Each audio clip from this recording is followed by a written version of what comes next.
Good morning, ladies and gentlemen. This is Shang Haoyu. Today, my co-presenter Li Yue and I are going to introduce our research named English Immersion Program, that it predicts Chinese ESL students' academic performance at a Sino-foreign university in China.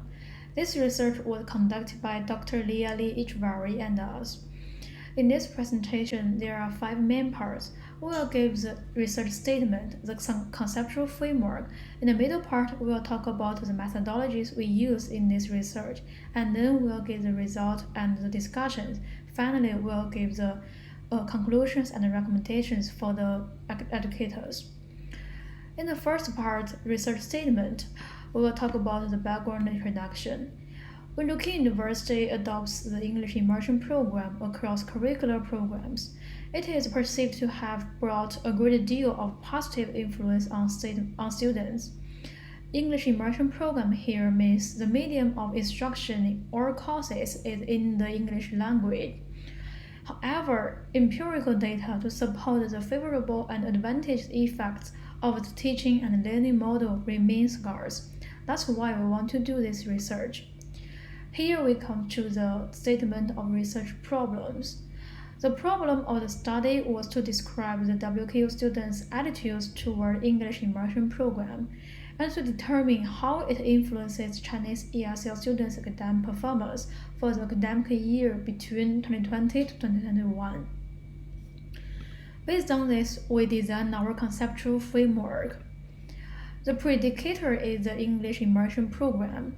We measure the English immersion program based on 4 perspectives. Firstly, it's a course length.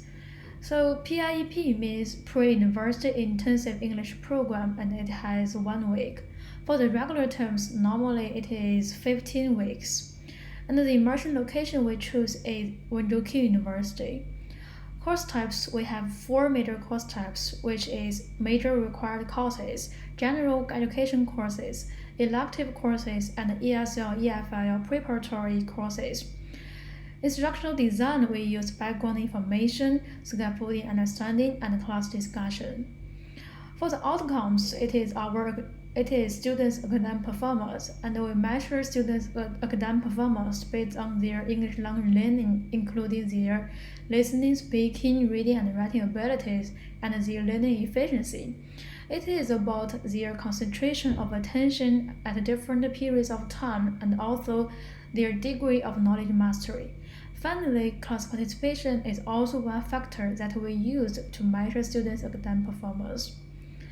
The moderator variables we use is a demographic profile, including students' gender, major, and year level. Now we come to the third part, the methodology. In this part, we mainly have 4 perspectives: research design, sampling size, research instrument, as well as data collection, and also the reliability testing. For the research design, descriptive correlational design was used in this project to determine the correlation between English immersion program and Chinese ESL students' academic performance. For the sampling size, convenience random snowball sampling of 283 students, a response rate of 10.5% was applied to represent the WKU students' population. So basically, in this PowerPoint, we can see that a cross-sectional technique was used for the sampling selection presented by the sampling profile. For the year-level distribution, sophomore students contributed the most to all the participants. And also the gender distributions, we can see that about 1/3 more women than men. We also considered if the major can be one factor that influences students' academic performance, so we also asked students to list their major in the survey. And the psychology student is the department where the most students came from. Now we're back to the research instrument and as well as the data collection. The questionnaire was posted through the survey website named Wenjianxing, and also it is posted on the WeChat for the potential respondents to access. The reliability testing is based on the Chromebox Alpha. It is used to test the reliability of the research instrument. In the survey, we use the Likert scale. For the respondent to describe their perceptions, the instrument provided a 6-point Likert scale with the following interpretation accordingly. Numbers closer to 1 represented strong disagreement, and 6 represented strong agreement. So that is all about our methodology. Okay, hi, I'm Laura, and I'm also a member of this research project. And now let me introduce the results and findings of our research. So, our results could be divided into three parts. They are students' attitudes towards English immersion program, students' academic performance, and the correlation of English program, and students' academic performance and its practical implications. So, let's see the first part.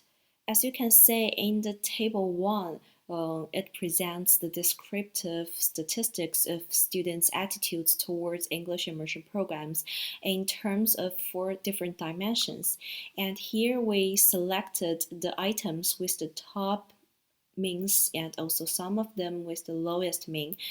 And for the first dimension, course length, the data reveals that students agree that the PIP helped them adapt to WKU learning environment quickly, with a mean of 4.81, while the summer or winter term is fast-paced with a mean of 4.91. And for immersion location, the data shows that students agree that Wunderkin University is a good immersion location to study, since the mean for this item is 4.74, and they have the confidence to talk with their professors in English with a mean of 4.65. And for course types, the data shows students agree that they can learn a lot of professional knowledge from the major required courses with a mean of 4.84, whereas they somewhat agree that ESL or EFL courses are easy to follow with a mean of 4.49. And for instructional design, the students agree that relevant materials like the pictures shown by their professors help them understand new vocabularies and difficult concepts. However, the data also revealed that students also found it difficult to understand the new knowledge if the professor didn't provide any initial background information for them, since the mean for this item equals to 4.62. So for the second part, the table 2 here represents the descriptive statistics of students' academic performance in terms of three different dimensions. So for the first dimension, English language learning, the data shows that students' perception of reading ability, which includes two different items. I can read faster than before with a mean of 4.6, and I have the ability to reading more complex articles or essays with a mean of 4.55, rank higher than other three English language skills. And for learning efficiency, the data reveals that the use of technical products and sleep quality are two main factors that highly influence students' perception of their learning efficiency. And however, the data also reveal that students are not always satisfied with their quiz, test, or examination grades, since its mean is only 3.84 when it comes to measuring their knowledge mastery. And for class participation, the data shows that students' professors' openness and concerns rank as the highest factors that promote mobilizing students' participation in the class. So, to determine the relationship between English immersion program and academic performance, the bivariate correlational analysis was used as shown in this table. And when individual dimensions of course length and academic performance were considered, Here we can say the regular term and overall academic performance showed the highest correlation with the correlation coefficient of 0.452 at the 0.05 level of significance. And this data indicates that since the regular spring or fall terms give students more time to immerse themselves in the English language environment, the more students could moderate participate in the class. And among all the individual dimensions correlations, the lowest correlation between PIEP and students' knowledge mastery, which has the correlation coefficient of 0.166, implies that during the short term PIEP, students may not be able to master their knowledge as they did in their regular terms. And there is also a strong positive relationship between course type and overall academic performance, with a correlation coefficient of 0.699 at the zero point 0.05 level of significance. And among all the individual dimensions, the major required courses and overall academic performance had the highest correlation, with a correlation coefficient of the 0.602, which implies that the more professional knowledge students gain in their major required courses, the higher the students' academic performance. And the correlation between EFL or ESL preparatory courses and all indicators within the overall academic performance is at the lowest level, with a correlation coefficient of 0.494. This data implies that students actually pay less attention in class since EFL or ESL preparatory course might be too easy for them.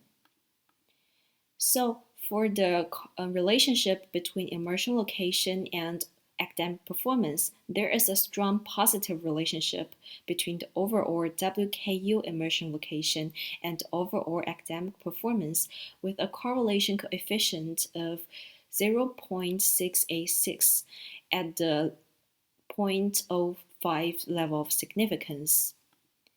And when immersion location and individual dimensions of academic performance were considered, there is a strong positive correlation. This indicates that when students perceive WKU as a good place for them to study and they have more confidence to talk with professors in English, their pronunciation and fluency in English would be better. And there is a strong positive correlation between the overall instructional design and overall academic performance, with a correlation coefficient of 0.651 at the 0.005 level of significance. So among all the individual dimensions, the instructional design and the class participation show the highest correlation, with a correlation coefficient of 0.707. This data implies that if instructors use appropriate instructional design, such as using relevant pictures to explain new vocabularies and showing some pictures or video clips to introduce difficult concepts for students, students will participate more in the class. And the correlation between the background information and all indicators within the overall academic performance is at the lowest level, with a correlation coefficient of 0.469. This data reveals that when no background information is provided by their professors before teaching, there is a moderately positive influence on students' academic performance. So based on our findings and results, we can conclude that the findings revealed a significantly strong positive relationship between course type, immersion location, instructional design, and academic performance. And there is also a significantly moderate positive relationship between course length and academic performance. So based on our findings, results, and conclusion, since we've considered that the subjects of our study are mostly Chinese ESL learners enrolled in university programs in which English is the medium of instruction. So for the administrators and the educational leaders as well as professors, here are some recommendations for them. So for them, they could provide longer PIEP course for students to immerse in the English atmosphere, and they could also incorporate more challenging learning experiences in ESL or EFL preparatory courses to encourage students to frequently use the English language in their communication with their peers, classmates, friends, and to integrate usage of technological tool and technology across different course types. And finally, to intensify the usage of relevant pictures or video clips and provision of initial background information to help students understand new knowledge during the class. And here is our bibliography of our research. And that's all about our research and presentation. Thank you for listening.